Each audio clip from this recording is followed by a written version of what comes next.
Live on YouTube. Good morning, good morning, good Wait. morning, We're good not live morning. yet. We're almost live, and I'll count us down. All right. In 3, 2, 1, we are live.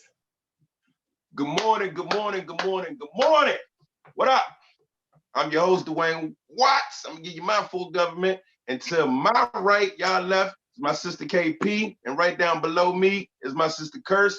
And this is the Connect, where hip hop and politics meet. Let's go.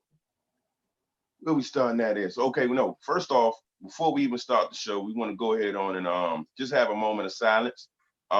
This morning, all of us just found out about the passing of Andre Harrell, passed away at 59. And we're all like, I can speak for me, but I know for a fact that I'm shocked about it. And KP, how you feel?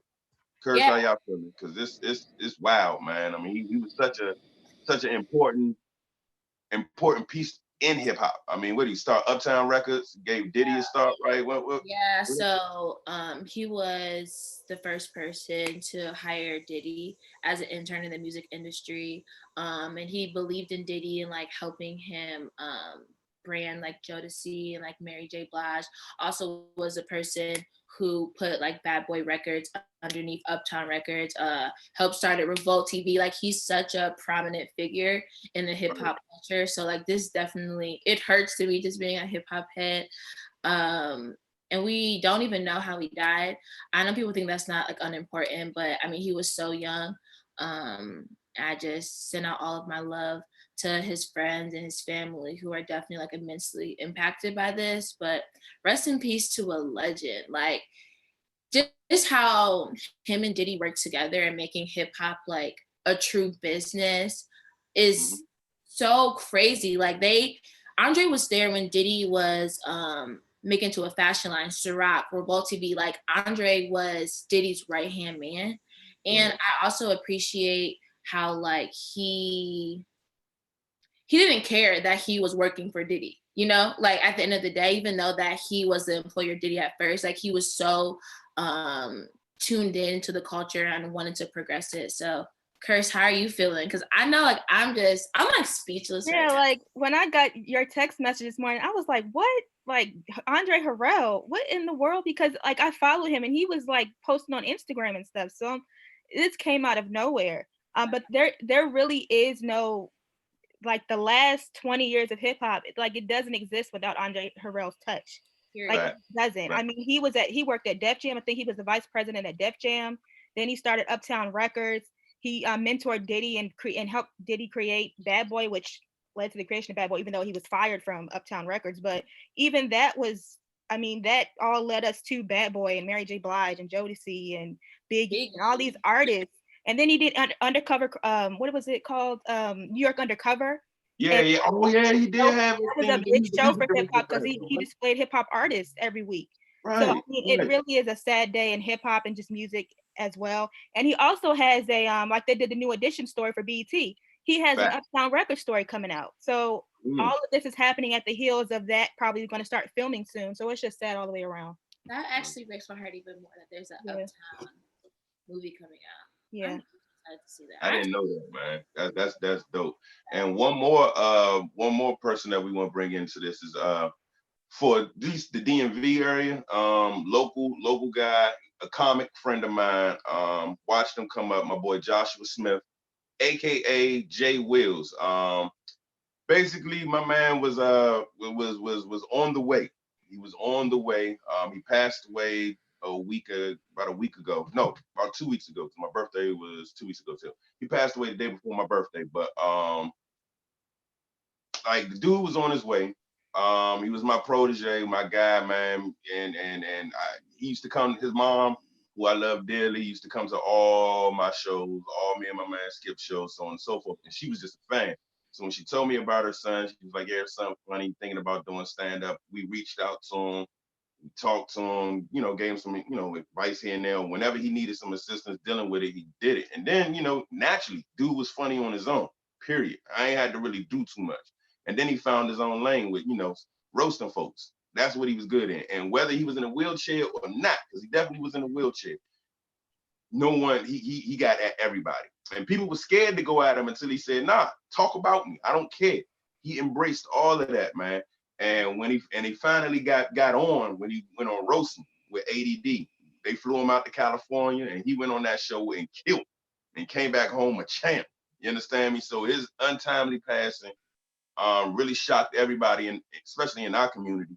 And not just in the DMV community, but all over the world, man. So I just wanted to put a rest in peace for my boy Josh Smith, aka Jay Wills, as well. So real quick, family, a moment of silence for Andre Harrell and Joshua Smith.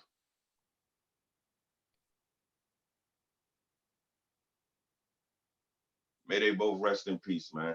May they both. So, Kirs, I'm about to pass you the aux cord. What's bumping this weekend? Tell me what's happening. There's a lot of music coming out this week. Like, it seems like this coronavirus is just making people put out whole albums and mixtapes, and I love it.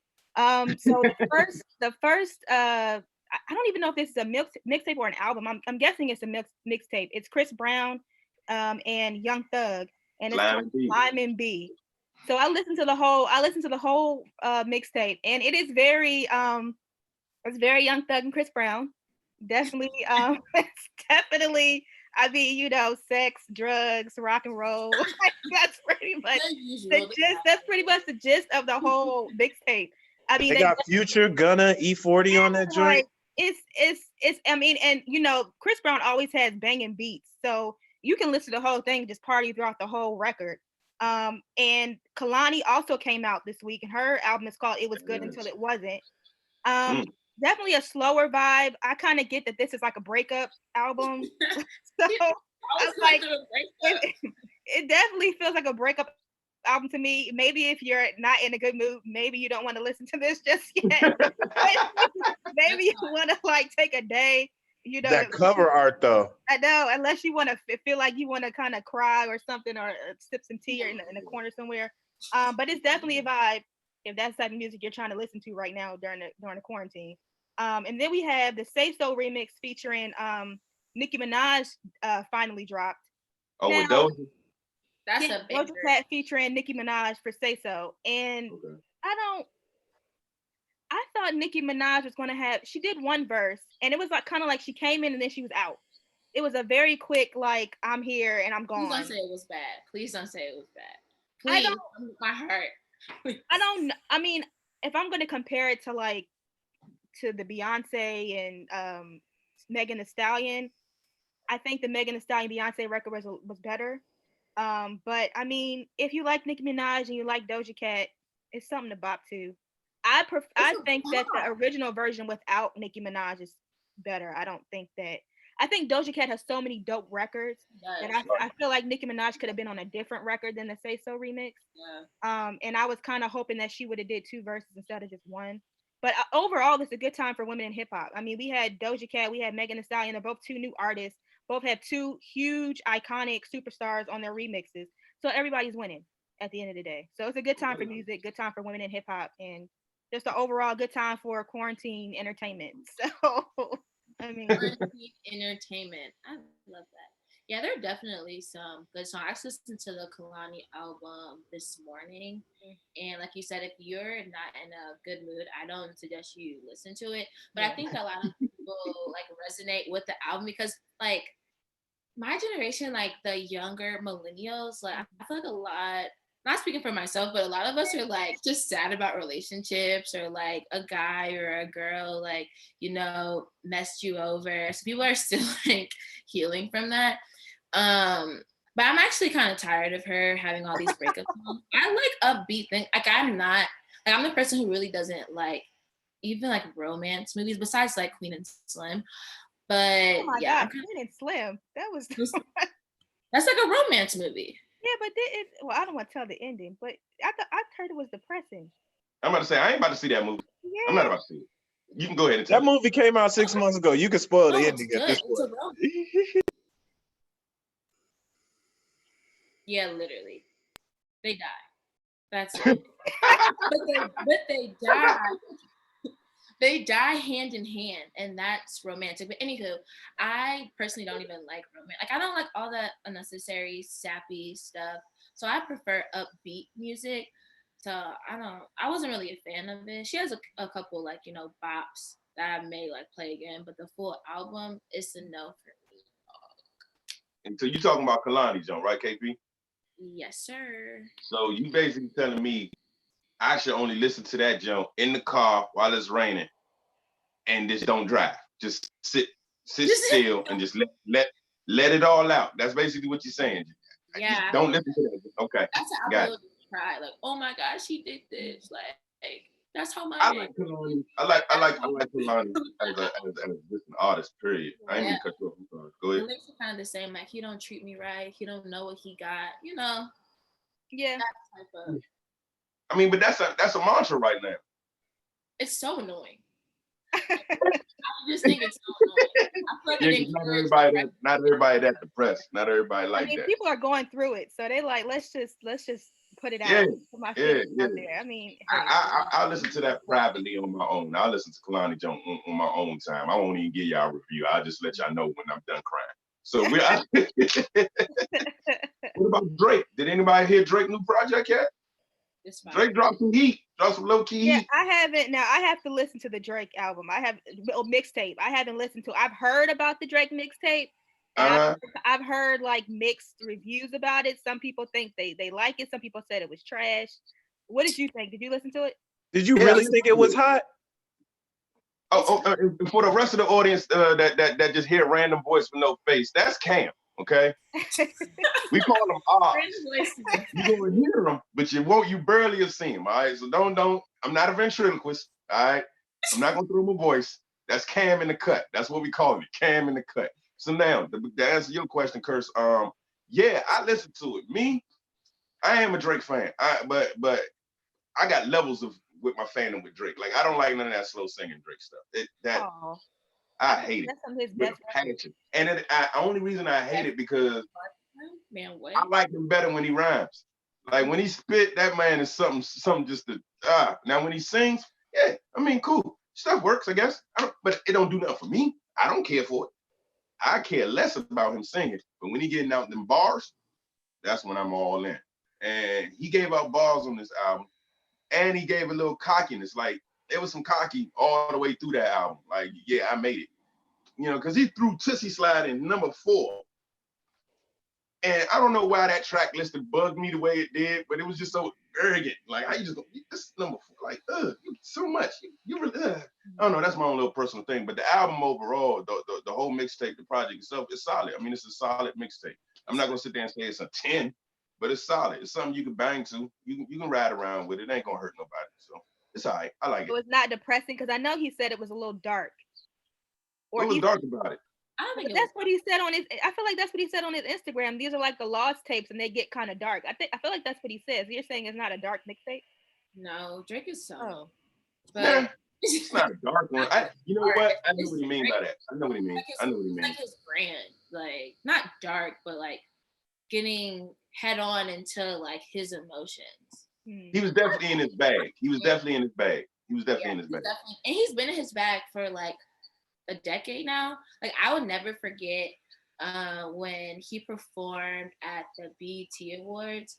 He had like best I ever had, and my brother like runs into my room. He's like, bro, like Drake from Degrassi, like he's spitting bars right now. And literally since that day, I've been I want to say a super fan, but Drake has not let me down since that day. Best I ever had. I think it was like maybe has to be 2009. My brother's like a senior in high school. He has not let me down. Like I love how he mixed up his flow, how he's in tune to like the culture. He like, even people get annoyed that he changes his voice.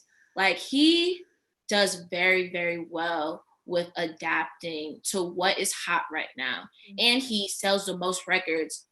And I think that's just so like cool. Like I'm a Drake fan. The album was fire. My favorite song is, I think it's Pain 1993 or 1993 Pain. Yeah. That Jones, you went in on that. It's definitely like I could play that song over and over again. Like actually the whole album I could play over. But it's a banger. I give it a 9.5 out of 10. Oh girl, okay. I'm a fan. Hey, you are. Yes, that's you. What was the 0.5 for? Like, why you you didn't go all the way? you about to round it on to the 10. Like, you did a margin of error for one song.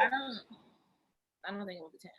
Only thing my one album is like a 10, and that's My Dark Twisted Fantasy by Kanye West. That's a 10 album. Okay, so that's where you ranking that on. All right. That's like, you know, I compare all albums to that album in College Dropout. To college. Oh, you go. Okay. I see what you're saying. That's the only album you think is a 10? Like 100%. Now or never. Perfect. Yes, I do. Oh, okay. I mean, that's a great ranking. I mean, The Miseducation of Lauryn Hill. That's a 10 out. That's a 10 out of 10 album. There's not too many albums that are 10 out of 10. Like, people have bangers, like little bops, little songs, little hits in an album, but a whole album, like, I like when the song goes into the next song, goes into the next song. Facts. See, that was my next thing. I judge my albums by how many times I skip a song. Exactly. If I skip 1, 2 points down. You're at an 8. 2. Good Lord. Sheesh. Wow. Like, golly. All right. Oh, I can respect that. That's definitely a good take on that. So that's yeah. All right. I see how you judge that, KP. So, Kirs, that's everything on that end. Yeah, that's about the gist of the music this week. It's a lot. Like I said, it's been a lot coming out these last 2 weeks, man. It's a lot of music. So we'll see what happens. I mean, I'm trying to figure out what's going to happen post quarantine, because everybody's dropping it now, but then we can't go to concerts, we can't do festivals. So then it's Right. like how they gonna promote this? We just gonna continue to do these little hashtag dances on TikTok, I guess. And these like, interesting. DJ lives. I'm so tired of these lives. They're not fun. Like, Zoom happy hours, damn, they're not fun. But anyhow, I'm sorry. Those are my 2 cents. They're not fun. No. Okay. All right, before we move on, I'm gonna just ask y'all ladies, y'all personal question. You know, y'all, who y'all got? All right, so everybody know that tonight is going down. It's the ladies' turn on the verses. All right, we got Miss Badu, and then we got Miss Scott. Who you got? Who you got, Kirs? I love me some Jill Scott, but I think Erica may have this one. I think Erica's got this one. Mm-hmm. Yeah, I think Erica has more iconic music. I mean, you drop Tyrone and You Better Call Tyrone, and it's a rap. That song is. When did she release that song? You dropped that, and this is like it just came out yesterday. So she has iconic music and iconic lyrics. To like, You Better Call Tyrone is like it's like a thing. So I can hear that, but I can also hear Long Walk going against that jump and by Jill and I'm just thinking of some other songs because Jill, this is gonna be so dope. I can't wait. I'm gonna buy some wine for this one. Not the wine. I'm gonna buy me some wine and I'm gonna sit down and I'm gonna watch this jump play out because this is gonna be so dope. I don't even know where I'm leaning towards it. I think I got. If it depends on the instrumentation and the breakdown, I see Jill edging out by like the thinnest of my, like by the thinnest of my headline. That's how thin I think Jill gonna edge out on this jump on everything. KP, where you at with it? I'm kind of with you, even though I'm like in the middle. You just swimming, you just bobbing in the middle, right? No, for real, I'm like in the middle. Like Kirs was saying, Miss Badu, she has the hits to the point that I know them, you know? Like, I'm the younger millennial, so I be knowing them. But then Jill Scott has heat. She has, so then I'm also with you. I'm like, maybe at like the last bit of the battle, some hit comes out. Yeah, I can't really like name an exact hit right now. That's going to be like the final that pushes Jill over the finish line. That would be fire if she won though. Then it'll also be embarrassing if Badu lost, I think. That sounds mean. I think 2 things y'all should consider about it, because we're gonna do a live battle. Hip Politics is doing a live battle breakdown for everybody who's watching afterwards, with a panel of insiders. But 2 things. One, Erykah Badu's humor. she got the slickest mouth, but sometimes her humor goes too far. Like she could be like, it's off color. It's funny because I know me personally, I like that kind of humor, but she might say something real slick. And then the other thing, both of them are such good performers. They sell their records. So the fact that they're not performing, I feel like is the measures of the songs are going to be different. Like Jill Scott, if she could be singing and like being in her whole vibe, it might sell her songs better. But like Erica got them songs that as soon as you hear the beat, you're like, oh, this is a hit. This is like you more emotionally connected. So I'm curious how it's gonna go. All I know is if Jill Scott do that microphone thing during that live, she wins. Oh Lord. Point blank. She wins. Game over. Sign me out. I'm pretty sure she's not gonna do that. Okay, hey, wishful thinking. Wishful thinking. Instagram will go crazy. Oh, that was actually too much. That was just enough. Moving on. Moving on. Next up, what we got? We got the political news. KP. What's going on in DC, man? Yeah. So as you guys know, the former vice president, who is most likely to be our Democratic nominee, so he released his campaign. They released like a 6-pillar about what they consider their like Black agenda. I know a lot of people. I know we spoke about it just in our rehearsals about the importance of like having a candidate having like a Black agenda. And then also as like Black people, like what do we expect, from our president? So some things that he captured was about like closing the racial wealth and income gap. So he didn't say that we will get reparations. He said that he will look into the study of reparations. So yeah, that's one thing. Also expand access to like high quality education. So one of the main things was universal preschool, which that's very important just for the Black community as a whole, because preschools are very, very expensive. I'm hearing more and more. And if you have a great education when you're 4, you're more than likely to do well in your elementary school, where some kids, they don't go to preschool, and then when they're in kindergarten, they're already behind. So that already creates like a large divide between, white children and Black children, usually because it's these Black families who aren't, they can't afford necessarily to send their children to preschool, or they're teaching their children themselves. So also they talk about like improving the quality of healthcare for us African Americans. I know we hear a lot about, especially in the African American women and maternity, our voices are not really accounted for when we are in labor. So he's definitely looking into addressing that issue, which I think is very important. Then the 5th one, or the 4th one, is about reducing the number of people incarcerated and like reinvesting those savings back into the communities, and then like addressing like systematic misconduct of police. That's kind of what the Obama administration did on the tail end of their administration, like having the camera so we could see like what exactly is going on. Also, the 5th thing is fighting like voter suppression that continues to happen decades later. And then final is addressing like environmental justice issues, just to ensure that like a lot of times like Black communities, we get impacted a lot in regards to like pollution. Something like personal to me is that my mom, she's from Dayton, Ohio, and there was like a sewer plant right by their neighborhood. And it so happened that a lot of the people in the community were developing cancer. And they think that it comes about from the sewer, whatever plant being over there.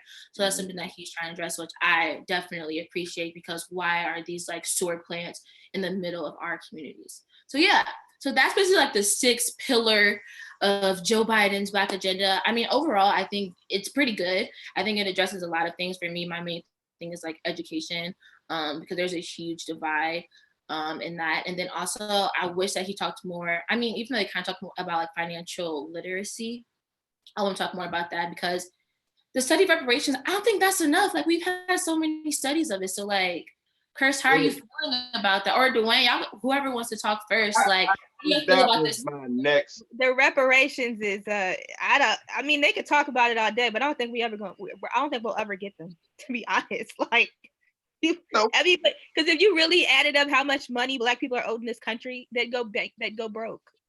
Like, literally, the country's wealth was built on the backs of. This is turning to Africa Junior. It's built on the backs of Black people for hundreds of years. No, yeah. It would. No, I don't. Okay, so I heard all of his, I guess, you know, the Lift Every Black Voice or whatever program he wanted, like, geared towards us. I didn't hear nothing about criminal justice at all. Did I miss that? Did you say something about that? Did I miss it? It's the fourth pillar. It's the fourth pillar, all right, but what about it, though? Because, you know, he just says reducing the number of, like, people incarcerated. So he's going to look more in depth of people who have, like, mandatory sentencing, which is, like, a big thing. Kirs face. Yeah, I mean, it's not.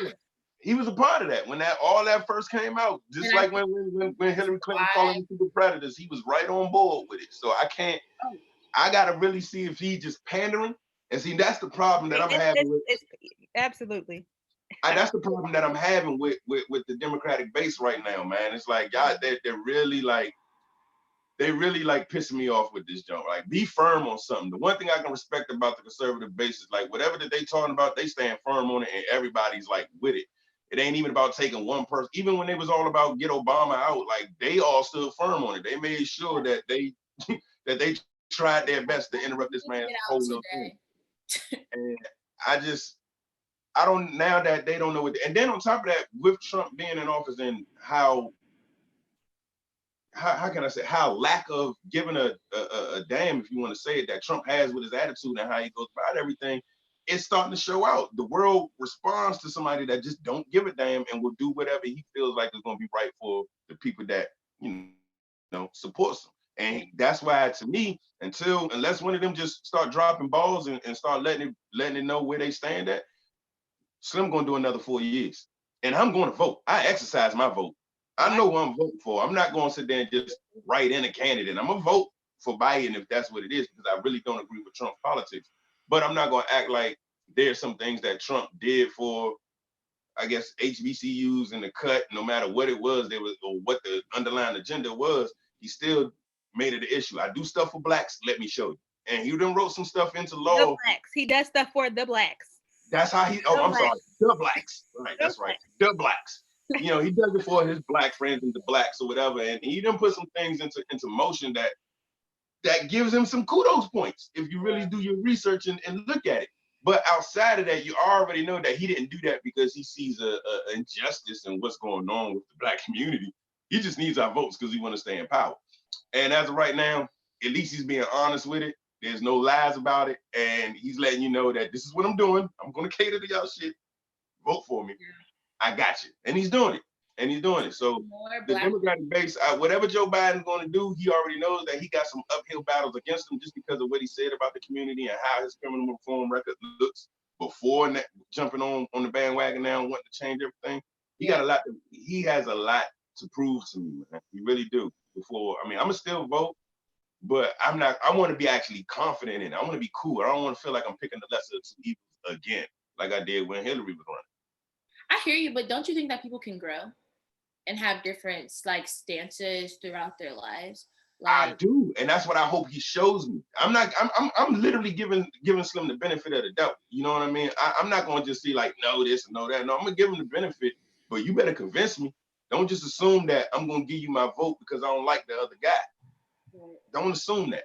And that's where that's where they're messing up at. They're just assuming that the Black people going to vote for that party. And then twice, it's been proven that that's not going to happen. I mean, as of now, Trump has the highest, like, number of Black men supporting him ever. So. And I can tell you why. Is that fun fact? Why? Yeah, no, but I'm gonna tell you why.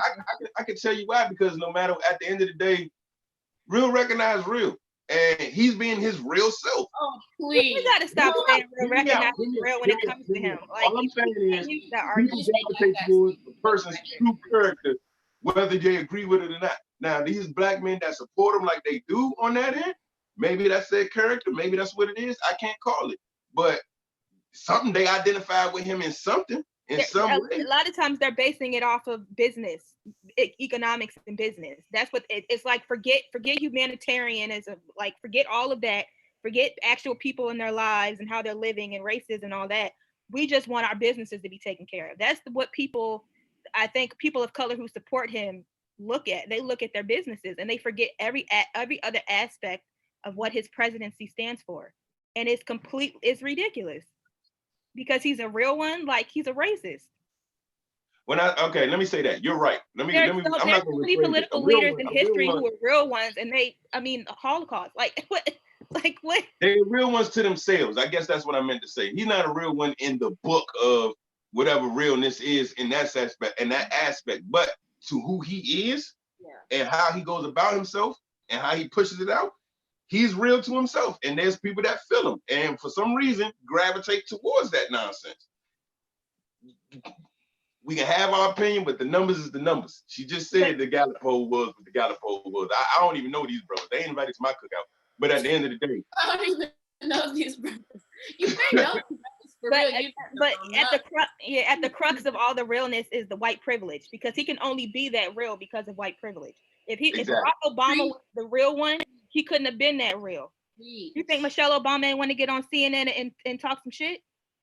You can't be that real and be black or be Hispanic. You can only be that real and be white. It is what it is. Preach. Like, hey, Cam in the cut. If you can get some graphics and just throw some flames on Kirs's box right now. Just throw some flames on that. Preaching. That's not. Did that, man. So I'm gonna get that for the next show. We should have like a sound effect that's like hot. Clue's bomb. We need one of DJ Clue's bombs. Drop a bomb on that for Kirs on that one, man. Oh, we need like a gavel. We need our own thing, like something like bringing the gavel down or something. Well, that's why you in the cut, Cam. Figure it out. Figure it out. Wait, anything else KP on that end? Yeah, so as we may know, there's been like an uproar on social media about the murder of a 25-year-old Black man, Ahmaud Arbery. So basically a story of people who don't know. At the end of February, there is a young Black man, Mr. Arbery. He was jogging in a neighborhood. These two white men, a father and a son, decided to take it upon themselves. They wanted to be police officers, it seems like, and they murdered him. They literally followed him and they murdered him. And their reasoning was that there was a burglary in the neighborhood, and they thought that it was him. It's actually crazy because the local police station, they said they've never reported any like robberies, burglaries in that area, but I guess the local media has said there was like one burglary. So there was a third man, he recorded everything. Personally, I couldn't watch the video. I don't even want to desensitize myself to just watching, people who look like me getting murdered. Especially because I have an older brother. We're only 3.5 years apart. My brother is 27 years old. So something that definitely like hits home. I'm just like, dang, like you can't even run in neighborhoods, And then also just knowing that like, I live in a suburb, and it's just so sad. Like it really hits home. The craziest thing to me is that, it took 74 days for them to have any legal action. Gregory McMichael and Travis, the father and son, they just got arrested a few days ago. And right when it happened, the DA, he was like, I didn't have a shooting gun to arrest him. What do you mean? Like, they shot him in broad daylight. They didn't have any reason to kill him. They didn't do any wrong, and it's shown on a video. It's just, I'm just so tired of this, and I'm starting to become numb because like I don't know what to do next. So how are you guys feeling? Did you guys like go on the run yesterday? How do you think that we should react to this? Understand that it is, coronavirus, we have our social distancing, but and there's different ways that we can get involved with the process. And I was talking to my mom the other day, and I was just like, like I said, like, I'm so numb. Like, what do I do? And she's just like, we have to have different people in different areas. You know, we have to have the entertainers, you know, speak out about it on their platform. They know they have a lot of people who follow them. Then we have to have our legislators, you know, drafting up legislation.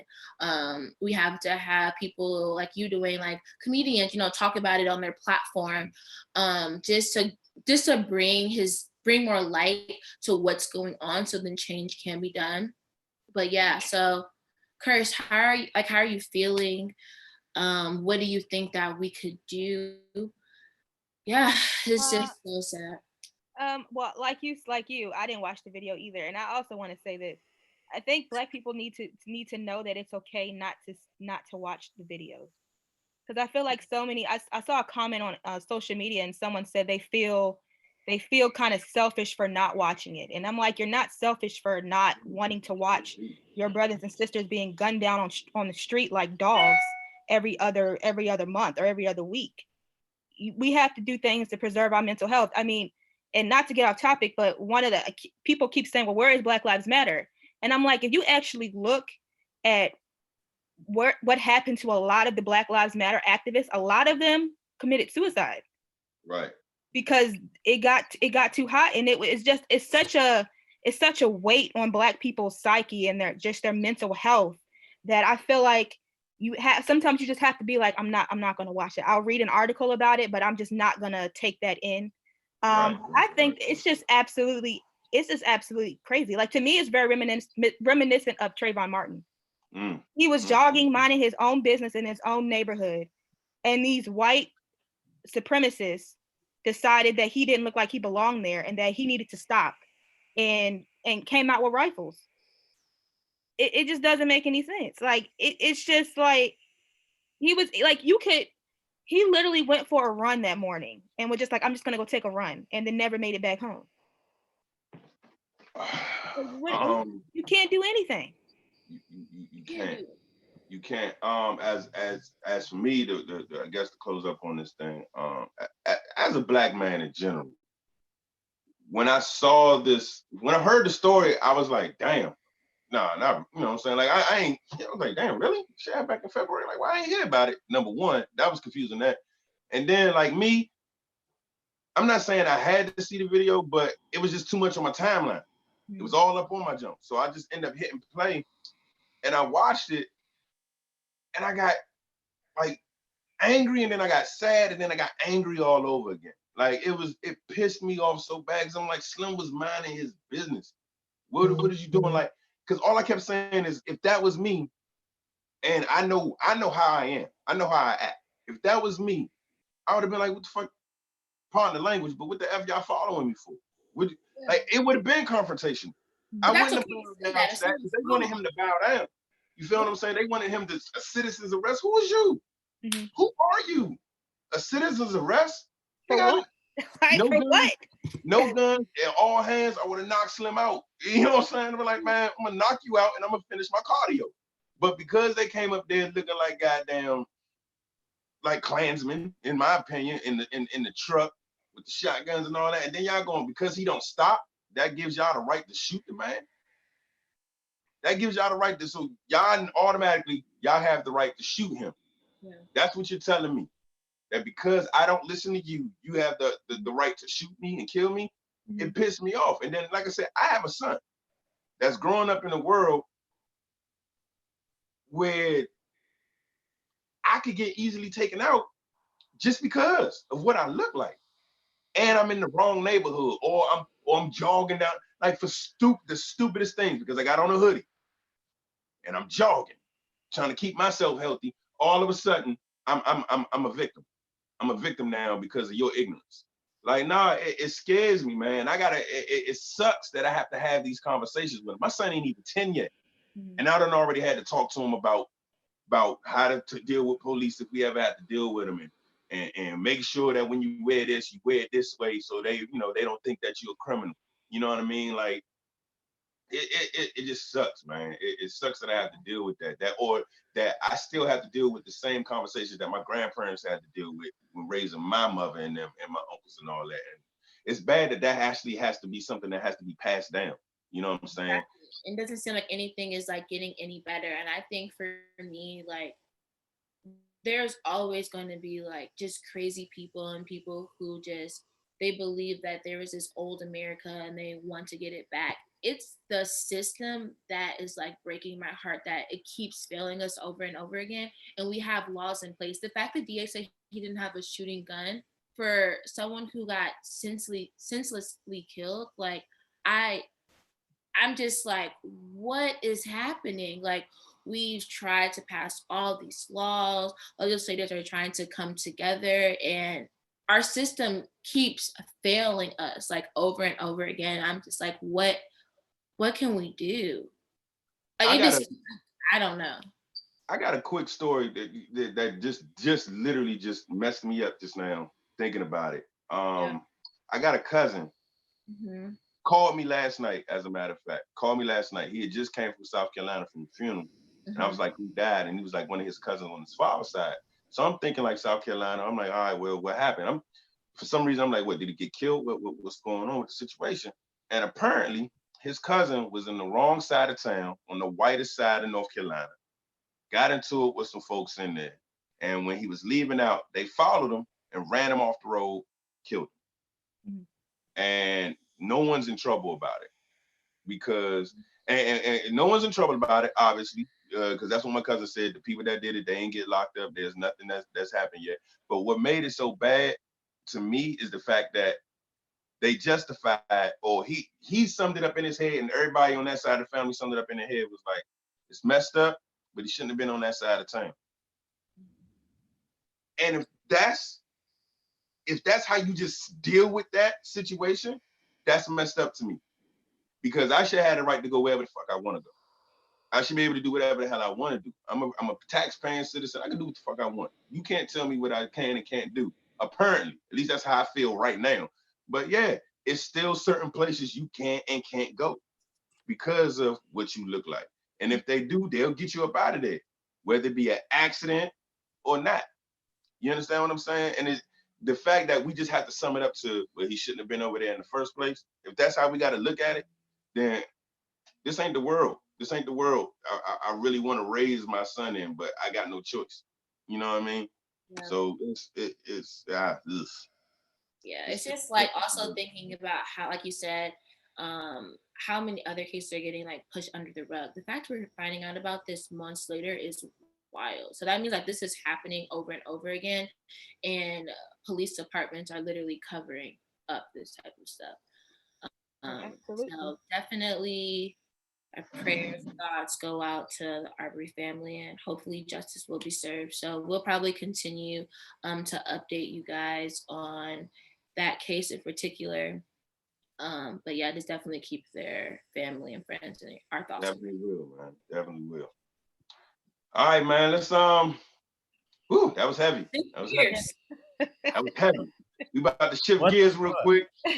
Yeah. In fact, great segue, because that's the next thing and what we're talking about. What the fuck? All right, this is our WTF moment of the week. And the WTF moment of the week, I'm going to bring up Ratkashi 69. That's what I'm calling it. Ratkashi 69 has came back, and he's back on it like he never left. I ain't never seen nothing like this before in my life, man. If you live under a rock and you don't know who I'm talking about, Ratkashi 69 is the, rapper, used to bang with 50 and all them, from Queens, New York. One of the biggest mouths in hip hop. Talks so much gang, so much this and that, so much of all that. And then when shit hit the fan, he folded like this chair I'm sitting on.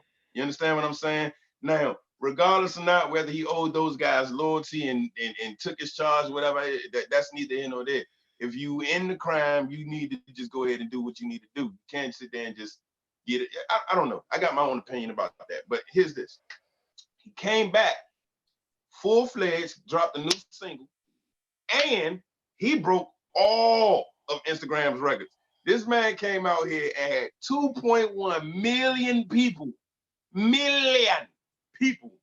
on his live to hear him explain himself on why he told oh, and look at all these colorful big booty jumps in the background of this. That's what I was laughing. I'm like, I know. I'm like, out of all those videos, why that one? have mercy.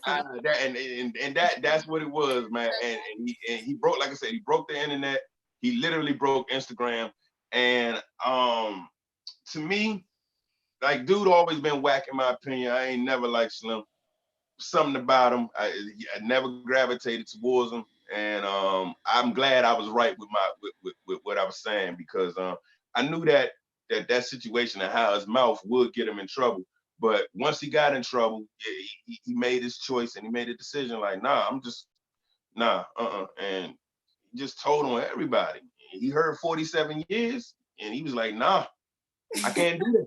He says, I'm gonna give everybody their birthday, everything. Whatever you need, I'm providing for you. That's crazy. But it also goes into like how I want to say younger millennials, more like Generation Z, they love this like trolling culture, like people who are just like trolls, like no offense, but like DJ, like Academic. I think he is like such a troll and he's like so annoying, but he be hitting records sometimes. Like he gets so many likes, follows, people listen to what he has to say. So, I mean, I guess it's like the new marketing strategy to just say like outlandish stuff and see what sticks. And that's like creating a following for a lot of these artists now. Like if you just see like what is going on, like what is headlining news, it's always about somebody just trolling, just saying something so outlandish. You can even see it with like even like old people like Ray J. Like Ray J is like a troll to me. Like he says stuff so it can stick. I think it's actually like very instrumental to the hip hop. It's instrumental. I didn't mean to cut you over. As soon as you said Ray J, all I thought about was I hit it first. I'm like, God, that is the worst. That's the biggest troll of all time on that one. But go ahead. That's a whole nother subject. Go ahead. Ray J, I just bought some of his headphones. I'm not to say that they're a plug, but get back in the cut, Cam. Nice. Get back in the cut. Headphones are official. Great.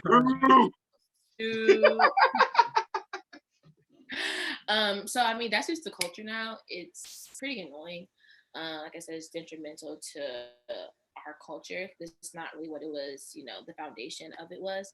So yeah, I'm not a fan of him. I do like the song, like his music is weird. I don't like his music. I just want to say that anybody who's hanging around him needs to find another place to be. Because I wouldn't want to be anywhere near the vicinity of anything that he has going on, because I foresee bad stuff like that. He's just not. He's moving way too recklessly, and it's very arrogant. It's a very arrogant type of movement that he's doing, and it's like y'all can't touch me, and everybody can be touched. So he has. I ain't even mean to cut you off on that, but I got a whole nother reason why I say that. But go ahead. It's just ridiculous. But again, because we're in 2020, and like KP said, the new generation, they don't care about the loyalty and the no snitching and all of that. If he had done this 20 years ago, he probably would have been dead in jail. He wouldn't even have been able to come out of jail, because it would have been a wrap. First day out dead. Yeah, like, so he's lucky that it is 2020 and that he's getting a pass, or seemingly a pass. People just ain't really saying too much. But again, I feel like he's gonna get ran up on, and it's gonna be a wrap. So you right. And what's so crazy about it is I don't even wish that on nobody. But I'm one of them dudes. I'll say this: no matter anything I did, whenever we blow all the way up, and they actually start to look in people's background, they be like, "Oh snap, Dwayne was involved in some stuff back in 19 or whatever," and they start pulling all them over Jones out. Listen, no matter whatever I did out here, I already knew the consequences behind it. You know what I mean? I already knew that this may have a chance of me getting into this situation or me getting into this situation. So should I do it or not? And even when I was like, I don't care, when I did get in trouble, I never sat here and was on some, man, why me? Or man, these guys, it was none of that. I already knew that this could happen. So I was ready for it. And still that's literally how I think now. I weigh out everything and weigh out the consequences. And if I can handle the consequence, I'll go ahead and shoot my shot. But if I be like, nah, like it's one of them jokes where it's like, sell weed or sell crack. Crack will give you life, weed will give you 5. I could probably do 5. Like, you know what I mean? I can't do like, sorry to use that analogy, but that's literally, you know, I was in that position at one point. So it was like, you know what I mean? If I know that this can happen, I know that this can happen or whatever. If I can't do none of that, if I can't even visually get myself prepared to even think like I can do something like that, I'm not gonna do it. That's just not the lane I'm just gonna be in. Point blank. We all gonna take our risks, we all gonna take our chances, but he knew hanging with them guys, these are real bloods. These wasn't just some your rappers who turned into bloods, and you know, these were live bloods with a real block, real set, all that other type of stuff. And they was really about their business. That's why all of them doing a really long time, because they really put in work. Oh, that's and who you associate yourself with these guys, which allows you to have your run at trolling the way you did, because technically you were protected, and then they turned it on you. But I have a quick question. He snitched on Bloods? Yeah, Trey Nines. Yeah, not Trey Nines, but what's the name of the? I'm not like I don't know exactly. No, there was a legit gang, legit set from the Blood set in New York. You know what I mean? Like these were Bloods, real life Bloods that he did that to. That's why he was in. That's why he wasn't in population when he was in jail. They had him in protective custody, and that's why they monitor him the way they monitor. They know it wasn't a game. It wasn't a game. The people that he was dealing with were real serious. They wasn't no fake paid for gangsters. Like these were some real G's. And you know, they knew what they were getting into. They knew what they signed up for, but he didn't. And yeah, I mean, he didn't owe them any loyalty. I mean, they did do him dirty, so I get why, you know, he feels justified into it. But you knew they was them type of people the moment you met them. You knew it. You knew it. Ain't no way you couldn't feel that vibe. But you felt protected because they was rocking with your music, and they said, "We got you, little homie," and they meant that. But they, you know, I have a question. Do you think with him breaking those kind of records, I don't know if y'all saw he had a billboard up in Times Square. Yeah, I saw that. That announced it, and to get those kind of records, he's already at 32 plus million views in one day on his music video. He's finding ways to there's reports that he got a $10 million advance, $10 million all in 2 album, like multiple album record deal from this indie label. Like, do you think I'm of the belief that there's no real backing behind his music, and he might get some online streams, but it's never gonna play on the radio, it's never gonna create a movement. Like, do you think his music and his personality is gonna like, do you think it can it's gonna stick? Sorry, I gotta come back. This far, like that's why I'm just kind of curious. Like, how long has he been in the game? Like 2 years now, maybe. Who? About 2. 2 about years. 2 years. I mean, He been in there longer, but he really blew up maybe about 2 years ago. He blew up. I actually don't think so, only because like you said, these major platforms, they really aren't acknowledging him. Like even with like he was trending on like YouTube and whatever, like nobody put that he was actually trending. We only know because we know the highest amount of Instagram viewers that people had on their live, which I think D-Nice had broken maybe like 2 weeks ago, like the 1 million. But I don't know. Like I said, it's a different times that we're in where Generation Z, they love the trolling culture. Like they are always they're like magnetic to it. So I can't really say, I don't think we've ever seen anything like this before, like the intensity of trolling. So he actually meant stay for a minute. And like I keep saying, that song, Ticka Ticka Now, it's a vibe. I do buy my head to it. Hold on, do it again, KP. It's a banger, but I do bop my head to it. I feel bad, but like you play like you can't feel bad for the music, man. If you like the music, you like the music. It is what it is. Not the music, a song. Don't.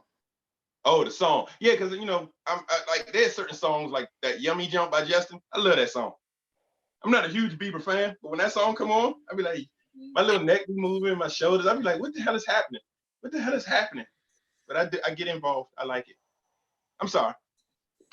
So that I don't know what else to say about dude. But one thing, look, sum it all up. If it stays on this trend, Slim gonna be right back on top. And all that snitching culture, that ain't snitching, that's dead now. Not with this generation. That died with my generation. I'm just sorry, sad to say. You new guys, y'all don't mind telling. And there's no consequences behind it. You know what I mean? New York gonna have to take that L. New York gonna have to hold that one, man. Y'all letting two snitches out there. So, but anyways, It's the L. Cam in the cut know what I'm talking about on that other one. No, I don't even want to. I don't even want to give him no more life. But it was a news item of the week, and that's what we're here to talk about. So, this has been. I got one more with the F of the week. Oh, real quick. All right. Real quick. Mail call, Cam. About to piss you off a little bit. What you about to do? They literally just came in. That's where I just left. That's all. Y'all done. I'm done. I'm psyched. This is my little sneak thing. I just thought I'd Slight flex. Like a round of applause. Oh my gosh, so cute. Just a little light fleck. Just a little light. That's all. I ain't doing nothing else. I mean, honestly, I was gonna say that your sweatshirt is pretty fine with the hat. Uh-huh. Yeah, I try to keep it all coordinating and together because I'll be on the platform with you lovely ladies. I can't be out here just looking all ugly and whatnot. It's impossible. Not about to beat them ugly meat in a beautiful sandwich. You understand what I'm saying? Not about that. Not about that. I want to make sure everybody knows about. We're doing. If you're watching this live or you watch it throughout the week, we're gonna have a live panel debate again, a breaking down of these battles. I think one or any of you guys should be on it, but if I'm gonna be on there tonight. I told you I'm gonna be on my wine. Incense. And I'm gonna have some incense that smell like Erykah Badu junk. Because I bought a pack. I don't know if y'all know. I bought her pussy scents. That's what I call them. Now, what do they smell like? Heaven. Okay. All right. I understand why Andre 3000 changed his outfits. I get it now. All right. I get why Common wears scarves in the 90-degree weather. I get it. I would crochet my own hat if it smelled like that. I would do that. I get it. Like it sold out quick as hell, and I was in line. I went online and ordered the junk. I was pressing on the what? Said, you get your pussy sense. I got my pussy sense. You ain't get the Badu pussy. Honestly, we can't say that word on our show. What? What'd you say, KP? You giving me robot vibes. What happened? Not really a bad word, but we can't say that word. Okay, I apologize. I'll call it the flower instance. Can't say it. In fact, let's just move on. Let's just move on. But that wraps it up. Politics. I think that does. That's everything. The next show. Hey, we did it. We got through our first show. Well, we have to end it. Oh, yeah. We are, ain't we? No. This was dope. So are we? What happened? Wraps it up with the Connex Show. It's your girl KP. And I'm Kirs. And I'm Dwain. And we hope y'all have a wonderful, wonderful day. We're week. I am. Next Saturday at 10 a.m. Oh, my bad. We forgot to let Cam on the cut say something. Say something, Cam. 10:30. This is the Connex Show. You're going to be seeing a lot of us. Tune in every week. Tell your friends, tell a friend. Tell a friend. Your politics, baby. All right. I don't know how we end this, but we ended it. Okay. Bye.